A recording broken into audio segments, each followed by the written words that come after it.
Quarta, 9 de junho de 2021, seja bem-vindo. Bem, amigos, seja bem-vindo a mais um Comente Bíblia. Nós estamos agora falando sobre o Reino do Sul, estamos falando sobre a vida do melhor rei do Reino do Sul, que é Judá, né, e Benjamim. Estamos falando de Ezequias, certo, meus queridos? Ezequias, a história dele, de hoje nós vamos ler aqui para você, está em segundo livro das Crônicas, capítulo 29, no versículo 3. Diz que no primeiro mês do primeiro ano do seu reinado, ele reabriu as portas do templo do Senhor e as consertou. Reabriu as portas do templo que o seu pai, Acás, tinha fechado. Tinha lacrado, tinha acabado com a adoração ao Deus de Israel. Ele convocou os sacerdotes, os levitas, ele os reuniu na praça que fica do lado leste do templo, no caso, né? Se o templo está já virando, se o templo está de frente para o nascente, para o leste, então ele reuniu todo mundo na frente do pórtico, na frente do templo. E aí ele disse: escutem-me, levitas, consagrem-se agora e consagrem o templo do Senhor, Deus de Israel, dos seus antepassados. Retirem tudo o que é impuro do santuário, que lá dentro do santuário estava cheio de impureza, estava cheio de coisa. Estava cheio.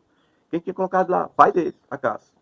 Olha, nossos pais foram infiéis, verso 6 aí, foram infiéis, fizeram que o Senhor nosso Deus reprove e abandonaram ao Senhor, desviaram o rosto do local da habitação do Senhor e lhe deram as costas. Também fecharam as portas do pórtico e apagaram as lâmpadas, não queimaram incenso, nem apresentaram holocausto no santuário para o Deus de Israel. Ele começa dizendo nossos pais, na verdade ele está colocando o pecado do pai dele, que foi Acás que foi quem fechou, e o pai de todos daquela geração que concordaram com isso, né? Inclusive levitas e sacerdotes que ficaram sem sustento e praticamente viraram marginais para poder sobreviver, porque não tinha terra, não tinha de que sobreviver. Fazer o quê? Marginal, vai virar marginal. Bom, vamos lá. Ele vai dizer no versículo 8 aqui que essa infidelidade dos pais daquela geração foi o que provocou a ira do Senhor, e a ira do Senhor caiu sobre Judá e sobre Jerusalém. E fez deles objeto de espanto, horror e zombaria, conforme vocês podem ver com seus próprios olhos. 9. Por isso, os nossos pais caíram à espada, e os filhos e as nossas filhas e as nossas mulheres foram levadas como prisioneiros. Quando é que foi isso? Há pouco tempo, na época do Acais aí, ó. Né? Levaram presos. Foram devolvidos, mas foram levados cativos. Num dia só, o Peca, filho de Remalias, matou mais de 120 mil soldados de Judá. Levou mulheres e crianças presos. Né? Versículo 10 diz aí, ó. Olha o que ele diz aí. 2 Crônicas 29, 10. O Ezequiel está dizendo: pretendo, pois, agora fazer uma aliança com o Senhor, Deus de Israel, para que o fogo de sua ira se afaste de nós. Meus filhos, ele está aqui se referindo aos levitas. Ele está com 25 anos. Meus filhos aqui, no caso, não se trata de filhos naturais, tá bom? Versículo 11. Meus filhos, não sejam negligentes, agora, pois o Senhor os escolheu para estarem diante dele e servirem para ministrarem perante ele, queimar incenso.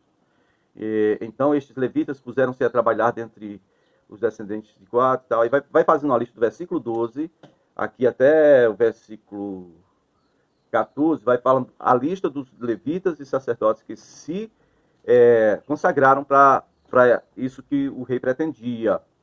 O que eu faço diferença entre levita e sacerdote? Levitas são todos da tribo de Levi, são os auxiliares dos sacerdotes. Sacerdotes são da tribo de Levi também? São, mas são só aqueles que são descendentes de Arão e os seus, ok? No versículo 15 de 2 Crônicas 29, você vai ver que, tendo reunido e consagrado os seus parentes, os levitas, foram purificar o templo do Senhor, conforme o rei havia ordenado, em obediência à palavra do Senhor.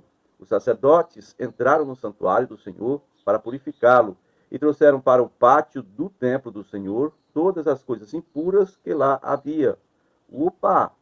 O rei tinha dito: olha, tirem lá todas as coisas impuras. E eles tiraram para o pátio, né, para fora do templo, todas as coisas impuras que lá havia.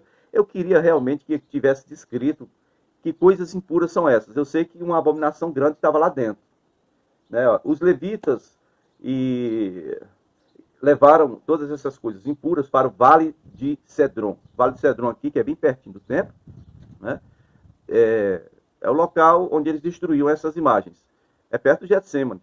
Para ir para o Getsemane, tinha que descer pelo Vale do Cedron, passar por ali. Certo? Então, verso 17, começaram a consagração no primeiro dia, no primeiro mês, e no 8º dia chegaram ao pórtico do Senhor. Eles começaram a consagrar todas as coisas, toda a extensão do monte do templo, no caso, né? Toda a extensão, porque era murado, era murado.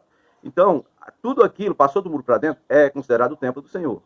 Eles foram consagrando tudo até chegar ao pórtico, que é literalmente o que nós chamamos de templo, certo? Chegaram ao pórtico do Senhor e durante mais 8 dias consagraram o templo do Senhor, propriamente dito, né? Terminando no 16º dia. Então, depois foram falar com o rei Ezequias e relataram tudo, né? Disseram, olha, nós já purificamos o templo, o altar dos holocaustos, a mesa dos pães consagrados, todos os utensílios do templo, preparamos e consagramos todos os utensílios que o teu pai, o rei Acás, em sua infidelidade, retirou durante o seu reinado. Eles estão todos em seus devidos lugares, né? O altar está lá diante do templo do Senhor. Agora o versículo 20 vai falar o seguinte. Cedo, na manhã seguinte, versículo 20, olha o que o cara fez. No 16º dia, eles terminaram a consagração, então no 17º dia, no dia seguinte, manhã cedo, o rei Ezequias já reuniu os líderes da cidade, e eles subiram juntos ao templo do Senhor e levaram 7 novilhos, 7 carneiros e 7 cordeiros, e 7 bodes, como oferta pelo pecado, em favor da realeza, em favor do santuário e em favor de todo o povo, né, do reino de Judá. E aí o rei ordenou que os sacerdotes e descendentes de Arão, eles sacrificassem os animais no altar do Senhor. Então os sacerdotes fizeram isso, abateram os novilhos, aspergiram o sangue sobre o altar, fizeram o mesmo com os carneiros e depois com os cordeiros. 7 novilhos, 7 carneiros, 7 cordeiros.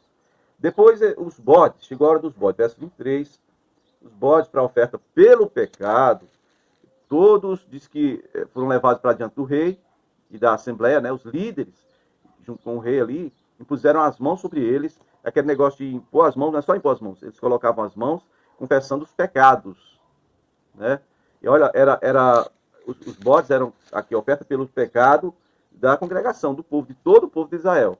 Então, não era simplesmente confissão de pecado pessoal, mas pecado do povo, de ter virado as costas para o Senhor, de ter parado de adorar o Senhor. Impuseram as mãos sobre eles, os sacerdotes então abateram os bodes e apresentaram o sangue, colocaram o sangue sobre o altar como oferta pelo pecado, para fazer propiciação por todo Israel, pois era em favor de todo Israel que o rei havia ordenado o holocausto e a oferta pelo pecado. Não era só em favor do reino do sul, que é Judá e Benjamim. Não, o rei Ezequias estava fazendo sacrifício por todo Israel. Por isso ele acertou, como diz na veia, como diz o outro, né? Acertou em cheio aí sobre a vontade do Senhor, tá bom? Ou seja, o povo dele tem que ser um povo. Verso 25 diz que o rei posicionou os levitas no templo do Senhor, com símbolos, com liras e harpas, segundo a prescrição de Davi. Aí diz aqui, Davi, verso 25, viu? Davi e Gade, o vidente do rei, e o profeta Natã. Bom, aqui vem uma coisa que eu quero deixar para questionamento. Se vidente e profeta são a mesma coisa, por que aqui tem uma diferença? O que aparece uma diferença aqui? Gade, vidente do rei, e profeta Natã. Só para você analisar, procurar, para se aprofundar nisso aí. Não gosto de dúvidas. Eu creio que você também não. Bom, vamos lá. Isso foi ordenado pelo Senhor por meio de seus profetas. Assim, os levitas ficaram em pé, preparados com seus instrumentos. Versículo 27 vai dizer que então Ezequias ordenou que se sacrificassem os holocaustos sobre o altar. E aí, quando começou o sacrifício, também começaram os cânticos, né, de louvor ao Senhor, ao som de cornetas, instrumentos, os instrumentos de Davi, rei de Israel. Né? Toda a assembleia prostrou-se em adoração quando os músicos cantavam e os corneteiros tocavam, até que terminou o holocausto. Mais uma vez, o holocausto é uma oferta que é inteiramente de Deus. Ninguém participa, ninguém come nenhum pedaço, nem um sacerdote, ninguém tira nada daquilo. Tá bom? Oferta pacífica é outra coisa, nós vamos falar depois.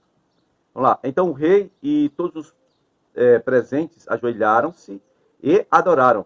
O rei Ezequias e seus oficiais ordenaram os levitas que louvassem o Senhor com palavras de Davi e do vidente Asaf. Agora, o vidente agora é o Asaf.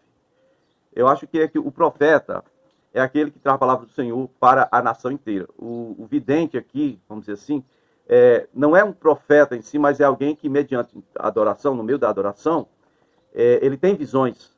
Ele tem visões. Né? É isso aí. Eles o louvaram com alegria, pois depois inclinaram suas cabeças e adoraram. Verso 31 diz que Ezequias falou o seguinte: agora que vocês se dedicaram ao Senhor, tragam, então, todo o povo, né? Tragam seus sacrifícios, suas ofertas de gratidão, oferta pacífica, ao templo do Senhor. Assim, oferta de gratidão, oferta pacífica, oferta de comunhão, são ofertas que falam sobre você reatar a aliança com o Senhor, você e sua família, você e sua casa, né? Então ele está mandando que o povo, agora toda a comunidade faça isso, e a comunidade, verso 31, diz que levou sacrifícios e ofertas de gratidão, e alguns, espontaneamente, levaram holocaustos, certo? Verso 32 diz que esses holocaustos, estou falando de holocausto, são ofertas que ninguém come nada, nem um pedaço, é tudo queimado ao Senhor. Estes holocaustos que a Assembleia ofertou ao Senhor foram 70 bois, 100 carneiros e 200 cordeiros. Então, os animais consagrados como sacrifício, é outra coisa, sacrifício de pacífico, né? Chegaram a 600 bois e 3.000 ovelhas e bodes. Então, como os sacerdotes eram muito poucos para tirar a pedra de todos os animais, todos os holocaustos, os seus parentes, né, os levitas, seus auxiliares, ajudaram a sacrificar, sendo que isso não é uma tarefa dos levitas. Mas a questão é que tinha poucos sacerdotes, que nem todos tinham se consagrado conforme a lei exige. Tá certo? Verso 35 diz que houve holocausto em grande quantidade, oferecidos com a gordura das ofertas de comunhão e com as ofertas derramadas, que acompanhavam os holocaustos, no caso. A gordura e a oferta derramada acompanhavam os holocaustos. Ninguém comia gordura, tá, gente? De jeito nenhum. Sangue, gordura, ninguém, tudo do Senhor. Ninguém toca. Então, assim foi estabelecido o culto no templo do Senhor. Então, Ezequias e o povo regozijavam-se com tudo que Deus tinha feito em tão pouco tempo, meu povo. Agora, veja bem, queridos. Estamos falando de Ezequias, né? Rei de Judá. Agora, eu quero que você procure, a gente vai ver um pouquinho aqui sobre o que está acontecendo no Reino do Norte, né? O que acontece no Reino do Norte? O Oséias aqui, que matou o Peca, está reinando agora ali, certo? Vamos lá. Você vai procurar aí em Isaías 28, a partir do versículo 1, uma mensagem do Senhor que veio a Isaías para Israel, em primeiro lugar, mas também para Judá. Fala sobre o destino de Efraim, no ano 727 a.C. Então, Salmanasser V, agora assumiu o lugar de Tiglat-Pileser III, né? na Assíria, tá bom? Vamos lá, Isaías 28, eu quero que você leia todo do Isaías, eu quero que vocês leiam, porque fala de uma profecia relacionada tanto ao Reino do Norte quanto ao Reino do Sul, até o versículo 29 aqui, tá bom? Não vai dar tempo eu ler tudo, mas quero só acentuar alguns pontos interessantes. Diz assim, ai daqueles, versículo 1, ai daquela coroa situada nos altos de um vale fértil, o orgulho dos bêbados de Efraim. Efraim é Reino do Norte.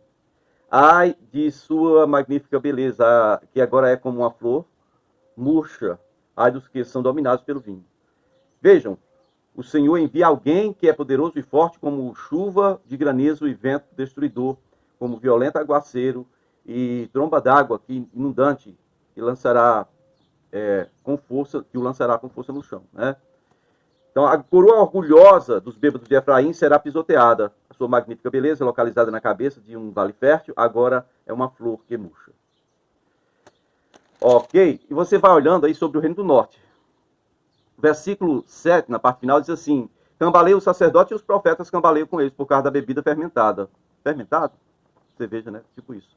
Confundem-se quando têm visões, tropeçam quando devem dar um veredito. Vinho, é porque aqui fala de vinho, é fermentado também, né? Vinho e bebida fermentada. Quando aparece junto, então, é uma outra coisa. Todas as mesas estão cobertas de vômito, diz o versículo 8.